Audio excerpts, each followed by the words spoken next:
નહીં રાગણી, નહીં ગાણું, નહીં ગીત, દુહો અમારા દેશનો ઈ તો તરર વીંચે ચિત. ક્યાં આપણા દેશનું લોક સંગીત, ક્યાં આપણા દુહાઓ, અને ક્યાં અત્યારના યુગમાં લોકોને વિદેશ જવાની ખેલસા.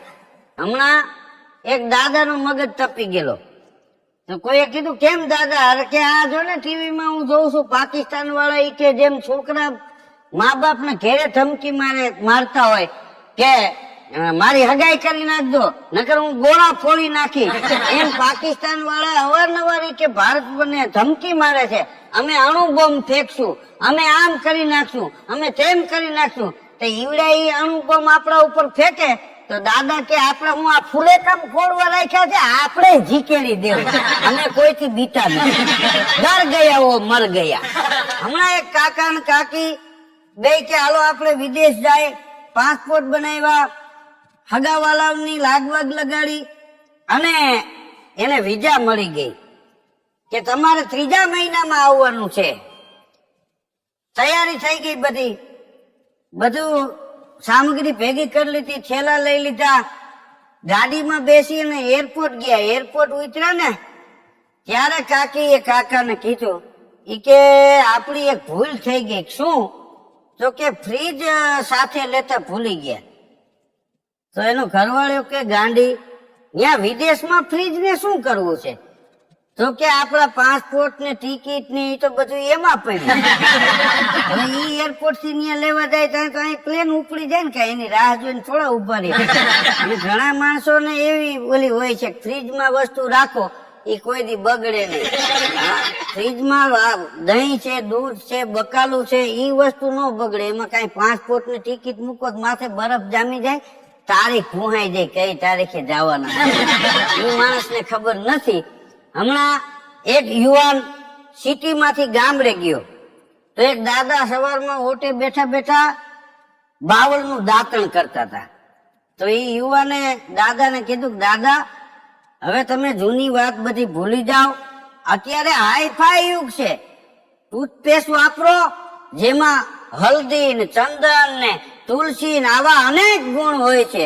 ત્યારે દાદાએ કીધું કે ભાઈ મારે દાંતણ કરવું છે, મારે કઈ મોઢામાં હવન નથી કરવું, તું તારું કામ કર, અમે અમારું કામ કરી. હમણાં એક નેતા ચૂંટણીનું ટાણું હતું અને ભાષણ કરતા હતા, અને ભાષણમાં વાતો કરતા હતા. નેતાને તો ગમે ત્યાં ભાષણ જ કરવાનું હોય. મિત્રો, યુવાનોને હું ખાસ કહું છું કે દરેક યુવાને પોતપોતાના પગ પર ઉભું રહેવાની જરૂર છે. તો એક યુવાન પાછળથી ઉભો થઈને કે હું તો ક્યારનો ઉભો થાવ છું, પણ પોલીસ વાળા ખુરશી ઉપર બેહારી દે છે, ઉભો થામાં. અને પગ પર ઉભું રહેવું એ કે તમારે ભાષણ કરવું છે, તમે કોઈ દી ઉભા રહ્યા, તમે પ્રજાના પૈસે ગાડીઓ ફેરવો છો.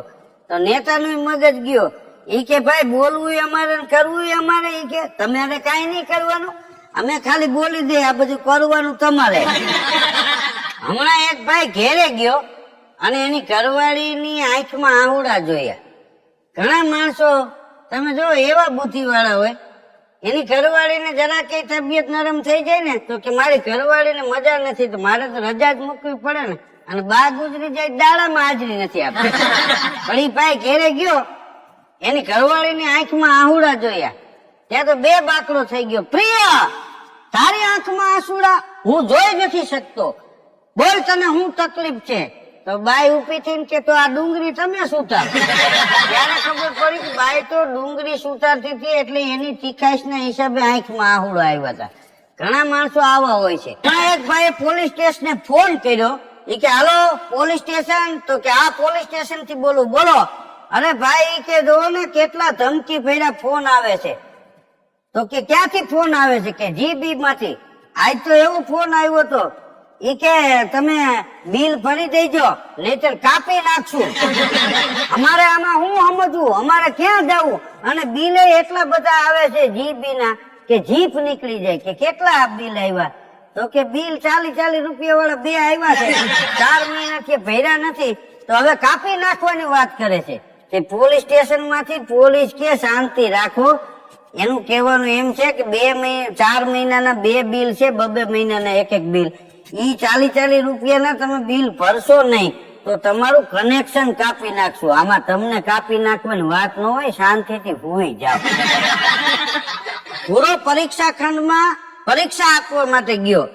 એને બાજુવાળી છોકરીને પૂછ્યું કે પેલો અને બીજો પ્રશ્ન શું છે, એનો જવાબ લખાવીને. એ છોકરી કે મને નથી આવડતો. કાંઈ વાંધો નહીં, 5મો અને 6થો પ્રશ્ન છે એનો જવાબ કે ને. છોકરી કે મને નથી આવડતો. કે કાંઈ વાંધો નહીં, 8મો અને 10મો પ્રશ્ન એનો જવાબ લખાય. એ છોકરી કે ઈ મને નથી આવડતો.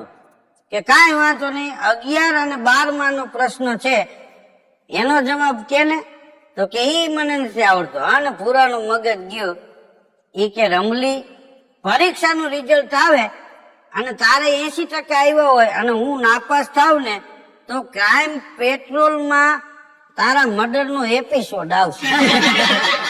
એક બેન નો પતિ ગુજરી ગયો તો તે લોકો બધા દિલ સોજી પાછવવા માટે કોઈ રૂબરૂ જાય, કોઈ પત્ર લખે, કોઈ ટેલિફોન કરે.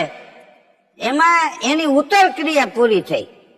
પછી બાઈએ આભાર વ્યક્ત કર્યો છાપામાં કે મારો પતિ ગુજરી ગયો, તમે બધા સ્નેહી અને સગાઓ જે બધા અહીંયા કોઈ રૂબરૂ આવ્યા અમારા દુઃખમાં ભાગ લેવા, કોઈએ તાર અને ટેલિફોન થી પણ અમને દિલસોજી પાઠવી, એ બદલ આપ સૌનો હું ખૂબ ખૂબ આભાર વ્યક્ત કરું છું. લિખિતન ટીના, ઉંમર વર્ષ 32, વાન ગોળો અને 5 ફૂટ ને 2 ઇંચ ઊંચાઈ, બાળકો કાંઈ નથી. હમણાં એક સાસુ વહુને ઝઘડો થયો. આ તો વર્ષોથી આયલું આવે છે. ધીન ધનક જગ સાંભળેલું, જન્મ જન્મથી વહુની માથે ભાંગેલું, આવા ગીતો પણ આપણા લોક સંગીતમાં છે. હાહુ વહુને ઝઘડો થયો તો વહુએ હામી થઈ ગઈ. તો સાસુ કે બેટા એવું કઈ ન હોય, હવે અમે તો ગઈ છે, કેટલા દિવસ અમે રહેવાના છીએ, ખૈરું પાન છીએ, આજ છીએ અને કાલ નથી. તો હોવ મોટું ચડાવીને કે આજ તો અમારે ભોગવવું ને આ બધું. પ્રેમના પ્રાગવળ હેઠ કઈક પ્રીતાળું પોટી ગયા, રાકા રોતા રિયા, ઈ તો ભૂંડે હાલે ભૂદરા. હમણાં એક ભાઈ એના ઘેરે ગયો તો 2 માણસ વાતો એ ચડ્યા, પતિ પત્ની. તો બાઈ કે તમે મને કેટલો પ્રેમ કરો છો. અરે ગાંડી, ઈ પ્રેમનું વર્ણન થાય કે ના, મારે તમારા મોટેથી સાંભળવું છે, તમે મને કેટલો પ્રેમ કરો છો. તો એનો ઘરવાળો કે કહેવાય નહીં, પણ તું હઠ કરસ ને એટલે વાત કરું છું. ગાંડી, તારા એઠું ઝેર દે ને તો ઈ પણ હું પી જાઉં, અને તને વિશ્વાસ ન આવતો હોય ને તો હાલે આ ઝેર ની સી તું પી જા, તારા હેઠું ન પી જાવ તો મને ફેટ કહી દે. ઘણા માણસો તમે જો પાછા ન પડે. એક બેન વેપારીની દુકાને ગયા, એ કે સાડી બતાવો. તો વેપારીએ 2-5 સાડીઓ બતાવી કે આ કલર નહીં, આ કલર નહીં, આ કલર નહીં. તો વેપારી કે તમારે કેવો કલર જોઈએ? કે રીંગણી કલર હોય બતાવો ને. તો બિચારો બીજા માળે ગયો, રીંગણી કલર વાળી સાડીઓ લઈ આવ્યો. તો કે આમાં બરોબર પાંદડામાં લીલાશ નથી આવતી, હજી 2 કલર બતાવો. 150 સાડીઓ નીચે નાખ્યું, એમાં એક સાડી પાસ કરી કે આ સાડીનો ભાવ શું? તો વેપારી કે 780 રૂપિયા. અરે શેઠ, અમારા હામું તો જો, અમે વર્ષોથી જૂના તમારા ગ્રાહક છીએ. હું ને ઈલાબેન ને શીલાબેન ને દીપિકાબેન ને અમે જયારે કાંઈ લેવું હોય અમે બધા અહીંયાથી ખરીદી કરીએ છીએ, અને અમે કોઈ દી બીજી દુકાને જાતા નથી. તે ઓલો વેપારી કે બેન, ભગવાનનો તો ડર રાખો. હજી દુકાન અમે સોમવારે ચાલુ કરી, 2 દિવસ થયા છે, હજી રવિવારે તો અમે લોકો ઉપલેટાથી અહીંયા આવ્યા, અને તમે ઈ કે આવી વાત કરો જૂના ગ્રાહક, અમારાથી નો બીઓ કાંઈ નહીં, ઉપર વાળાનો ડર રાખો. હમણાં એકવાર જંગલમાં ઉંદેડા નીકળી ગયા તલવારું લઈને, ચું ચું ચું ચું બા બહાટી બોલે. તે જંગલનો ડાલા મથો હાવજ હામો મળ્યો ડણકે હાવજ ડુંગરે, હાકમ વીણ હમેશ, ભેદુ કવિ મેકરણ ભણે, સર્વો સોરઠ દેશ, મયું ગાયું મલપતી, નારિયું નાજુક વેલ, ભેદુ કવિ મેકરણ ભણે, એવો હરવો હોરઠ દેશ. ઈ ડાલા મથો સિંહ હામો મળ્યો, ઉંદેડા હાથમાં તલવારું બા બહાટી બોલાવી જાય, મારી નાખી, કાપી નાખી. તો હાવજે ત્રાળ નાખી, ગાય ઉભા રહ્યો. બધા ઉભા રહ્યા. શું છે આ બધું? અરે ઈ કે તમે તો જંગલના રાજા છો, ખોટું ન બોલાય. હાથીની દીકરીની છેડતી કે કોકે કરી છે અને કોક નામ અમારા દે છે. આજ અમારા બધાને ભરી પીવા છે. આજ કા અમે નહીં કા ઈ નહીં. ત્યારે ડાલા મથા સિંહે કીધું કે ઉંદેડાઓ તમારી જાતના તમારું આ કામ નહીં અને તમારી કોઈ નોંધ નથી લેતા, તમારી કોઈ વાતે ન કરી હોય. હવે એ હાથીની જાત કેવડી, તમારા ઉંદરની જાત કેવડી, અને શાંતિથી હવના દરમાં વયા જાઓ. મીંદડા આવશે નાસ્તો કરીને વયા જાય. અને હકીકતમાં છે એવું, ઘણા આ દેશમાં એવા માણસો છે કે એને લોકો ક્યાંય ઓળખતા નથી છતાં બધું માથે લઈને ફરતા હોય અમે કઈક છે. હવે રેવા દો, ઘેરે જાઓ, ઘેરે જાઓ. આ વખતે ચોમાહું પણ એવું જામ્યું છે. 40-50 વર્ષમાં વરસાદ ન થયો હોય એવો મેહુલો મન મૂકી અને વરસ્યો છે. આપણા ઘણા ખરા ડેમો ભરાઈ ગયા છે. મચ્છુ ને આજી ને ન્યારી ને મીણસાર ને માલણ ને શેત્રુજી ને ઝોલા ને ગોંડડી ને પાતાળીઓ ને મચ્છુ કાંઠો ને મોરબી, વચમાં વાંકા નેર, માળું પાકે માળિયા ઈ તો પાણી હંદા ફેર. એવા ચોમાહાની જમાવટ થઈ છે. અને શ્રાવણ મહિનો એટલે ભગવાન ભોળાનાથની ઉપાસનાનો મહિનો. ભજ્યો હોય ભોળાને ફૂલ છાબ ભરે તો પીળું હોનું પહેરવા અને ચતુર નારી ઘરે. આ ભગવાન ભોળો ઈ તો ભોળો છે. અને શ્રાવણ મહિનો એટલે તહેવારોનો મહિનો. શ્રાવણ મહિનામાં રક્ષાબંધન આવે, નાગપંચમી આવે, રાંધણ છઠ આવે, હાયતમ આઈથમ આવે અને ભગવાન કૃષ્ણની જન્માષ્ટમીનો આ પવિત્ર મહિનો. એમાંય રક્ષાબંધન એટલે ભાઈ અને બહેનના પ્રેમનો પવિત્ર તહેવાર. પણ હમણાં ગામડામાંથી એક છોકરો શહેરમાં આવ્યો. એક દાદાએ ઓયડી ભાડે આપી તો ફગાયા ચડી ગયેલો. તે રોજ 2-4 છોકરીઓ આવે અને ઈ થોડીક વાર બેહીને વહી જાય. દાદા ઈ છોકરાને પૂછે કોણ હતું? તો કે મારા બેનું નહીં આવ્યા હતા. બીજે દી 2-3 છોકરીઓ આવે. વળી દાદાએ પૂછ્યું કોણ હતું? કે મારા બેનો હતા. કે કાલ હતા ને કે ઈ માસીના દીકરીઓ, આ હતા ઈ ફઈબાના દીકરીઓ. એમાં રક્ષાબંધન ને આગલે દિવસે દિવસના 5 વાગે દાદા ઈ જુવાન પાસે ગયા. ઈ કે ભાડો કાલ મહિનો પૂરો થાય છે પણ આજે આપી દે, અને દરરોજ તારા બેનું અહીંયા આવે છે, કાલ રક્ષાબંધન છે, જો કોઈ બેનું રાખડી લઈને ન આવે ને તો તું હાઈજે ઓયડી ખાલી કરીને રડતી નો થઈ જાય.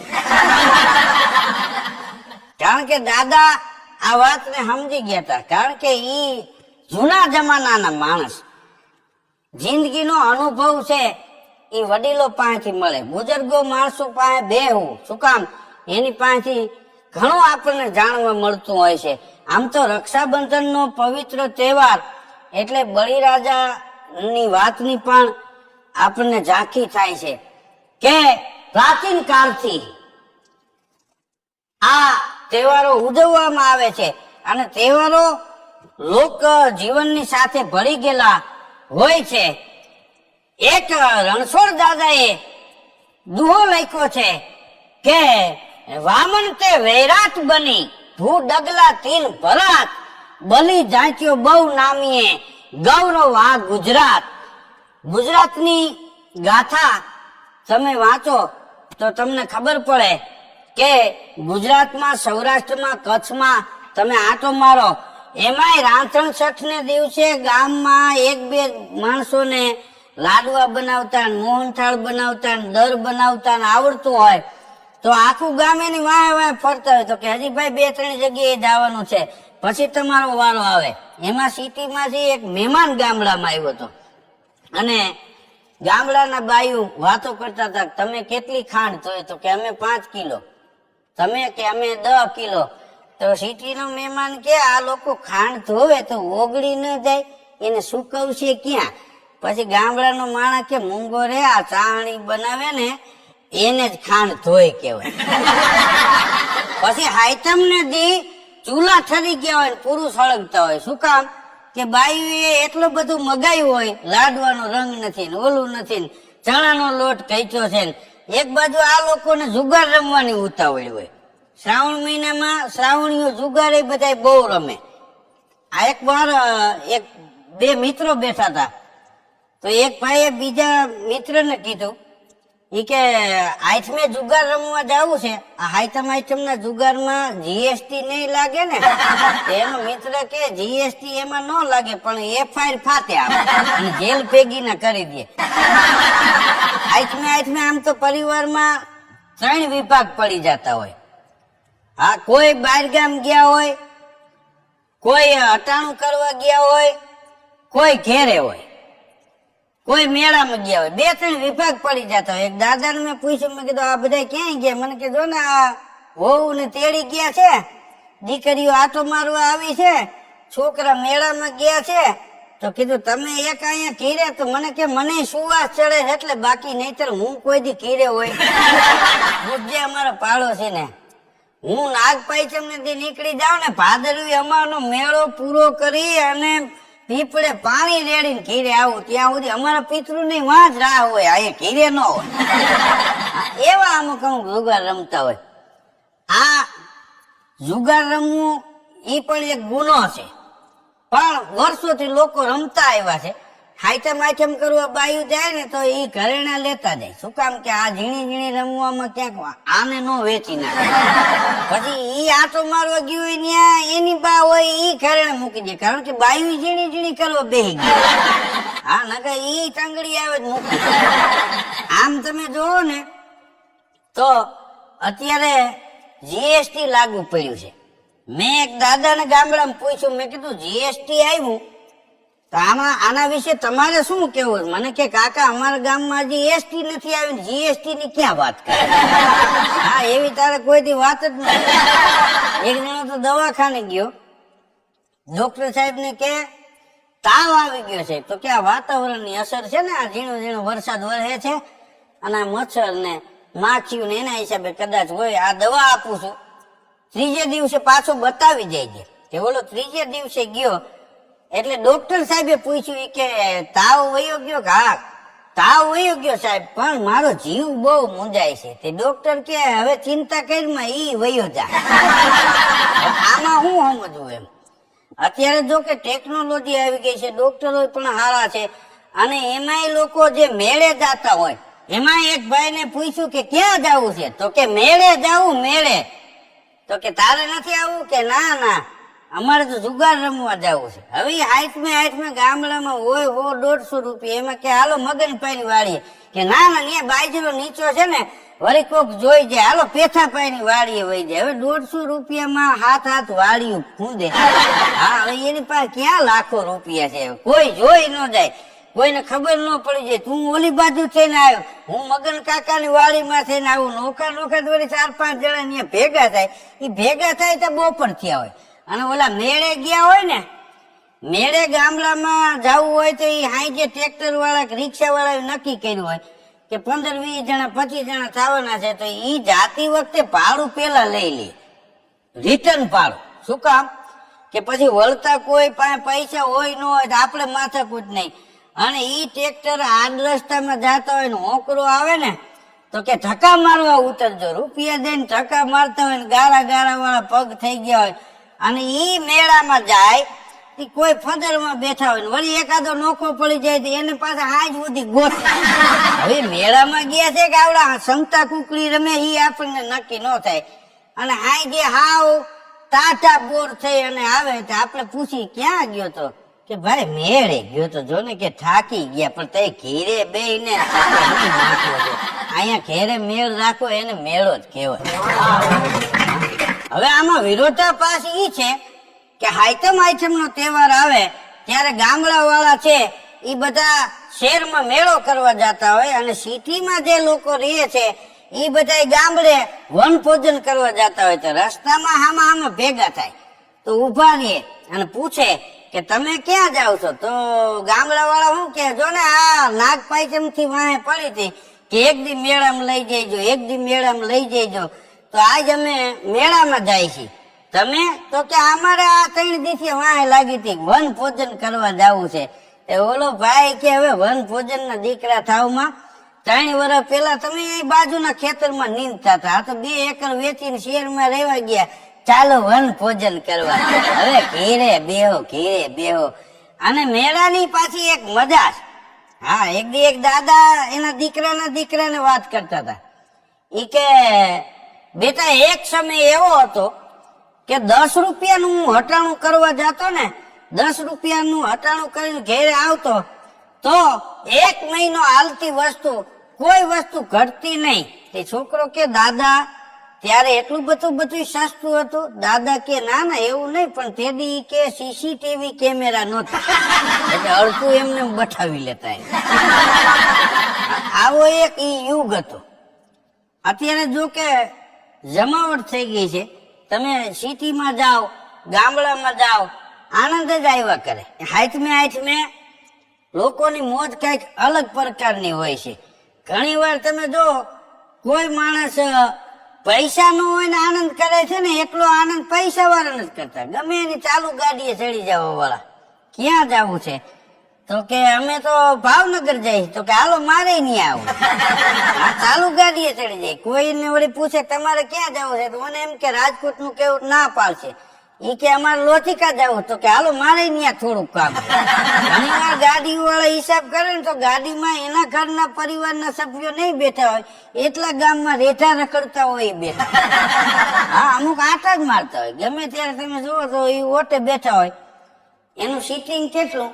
ઘરથી ઓટેથી ઘેરે. હા, અને ભલ હારા વરા પાક્યું હોય ને તો ઈ જ ઓટે બેઠા હોય. અને કદાચ દુકાળ પડ્યો હોય નવખંડ ધરતીમાં તો એના એ ઓટે બેઠા હોય. કોઈને ત્યાં મહેમાન આવે, બસ માંથી ઉતરે, તરત ઈ કે કયું ગામ? તો કે અમે તો ઉપલેટાથી આવી છીએ. તો અહીં કોને ત્યાં? કે રકાભાઈ ને. કે હાલો તમને મૂકી જાવ. તો કે ના અમે જોયું છે કે નહીં, ત્યાં આવડી કૂતરા કહીડે, તમે અજાણ્યા મહેમાન કેવા અમારી ફરજમાં આવે. મૂળ એને આમ કોઈ બોલાવે એમ એ મહેમાન ભેગા આયલા જાય. હવને આયલા ઈ કે રામ રામ. આ મહેમાન ઈ કે ઉપલેટાથી આવ્યા, બસમાં ઉતર્યા. તો મને એમ થયું કે લે એમને ત્યાં મૂકી આવો. તો કે બેહો ને બાપા, ચા પાણી કરી. કે આમ તો હું નથી પીતો, પણ હવે તમારો બધાનો આગ્રહ છે ભાઈ. આ ગામડાની બધાની ભાવના હોય છે ને, આમ જોવો ને ભાઈ, એમ કરીને ઈ અહીંયા બે ચા પાણી ટાહોળે, પછી ઉભા થઈને હાલતા થાય.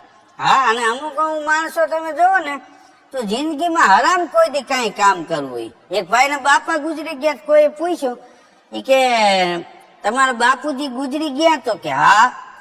તો એના દીકરાને ઓલો ભાઈ કે તમારા બાપુજી એ આખી જિંદગીમાં આ એક કામ સારું કર્યું. કયું? કે આ ગુજરી ગયો ઈ. બાકી હરામ કોઈ દી સારું કામ કરવું. કોઈ બે ભાઈ ભેગા રહેતા હોય ને એને નોખા પડાવે, કોઈની જમીનના ભાગ પડાવે, નોખા ખાંપા ખોળાવે. હા, અને કોઈ ગામમાં નો બાંધે ને તો 7-8 કૂતરા ભેગા કરીને ટાઢી રોટલી શીખ લબર જેવી વચમાં નાખે. ગહરાથી બોલે તઈ પાયણા કરે, ત્યાં સુધી હરિહર કરવા ન જાય. બોલો, આમ તમે જોવો ને તો આ ગામડામાં જન્માષ્ટમી મહોત્સવ શ્રાવણ મહિનામાં આવે. ત્રિભુવન વ્યાસે લખ્યું છે કે નાગર નરસિંહ જ્યાં નાથિયો ને માં સંપદા પામ્યો જ્યાં સુદા મોખ. એ વીર દયાનંદ ગાંધી જ્યાં નીપજ્યા સંતિ અને સતી નો ઈ વિસામો. ગામ ગામે ઉભા સ્તંભ પુકારતા નારી નરવીરની ગાથવર્ણી. એ અમારી ભારતી ભૌમની વંદુ તને આવડી. ધન્ય હો ધન્ય સૌરાષ્ટ્ર ધરણી, તુને ધન્ય હો ધન સૌરાષ્ટ્ર ધરણી. અને આવા તહેવારની મજા માણવી હોય તો મિત્રો આવો અમારા સૌરાષ્ટ્રમાં. હાલો જાય સૌરાષ્ટ્રમાં, સુખિયા થાય શરીર. ડુંગરે ડુંગરે દેવતા અને પાણે પાણે પીર. જન્માષ્ટમી મહોત્સવની તૈયારી તમે ગામડામાં જાઓ ને તો એવી થતી હોય. આખી બજારોમાં ધજા પતાકા બાંધ્યા હોય, ગેટ શણગાર્યા હોય અને ચોકે ચોકે મટકી બાંધી હોય. અને 2 દિવસ પહેલા કોઈ રિક્ષા શણગારતા હોય, કોઈ બળદગાડું શણગારતા હોય, કોઈ ટ્રેક્ટર શણગારતા હોય, કોઈ ટ્રક શણગારતા હોય. અને નાના નાના ભૂલકાઓને ભગવાન કૃષ્ણ બનાવ્યા હોય, કોઈ વસુદેવ બન્યા હોય. અને ગામના ચોકમાં રાસ મંડળીઓ જામી હોય. અને આ બાજુના ચોકમાં બેનું દીકરીઓ પગની ઠેંહ મારી અને રાહડાની ત્રમજેટ બોલાવતી હોય, હો મથુરા ને માર્ગે સાંભળ્યો જીરે, ઝીણી ઝીણી ઉડે રજ મોહન પર વારી જીરે. આવા ગીતથી ગામડાના વાતાવરણ ગુંજતા હોય અને એમાંય જન્માષ્ટમી રાતે 12 વાગે ભગવાન કૃષ્ણનો જન્મ થાય ત્યારે કોઈ જાતના બીજા વાજિંત્ર ન હોય, પણ રામસાગર હોય કે કોઈ કીર્તન ગાતા હોય, કોઈ રામસાગર લઈ અને ભજનમાં પણ ભગવાન કૃષ્ણના વધામણા કરતા હોય કે જે વાગ્યા રે એ વધાયું કે રાજો ને પાવા રે, એ નંદ બાવાજીના નેહ મારે જી. એવી ગોવાલા એ લાગી છે ગીતડા ગાવા રે, નંદ બાવાજીના નેહ મારે જી. તો આવી જ મોજ મસ્તીની વાતો લઈ અને ફરીવાર મળશું. સર્ચ કરો, સબસ્ક્રાઇબ કરો શ્રી રામ ઓડિયો.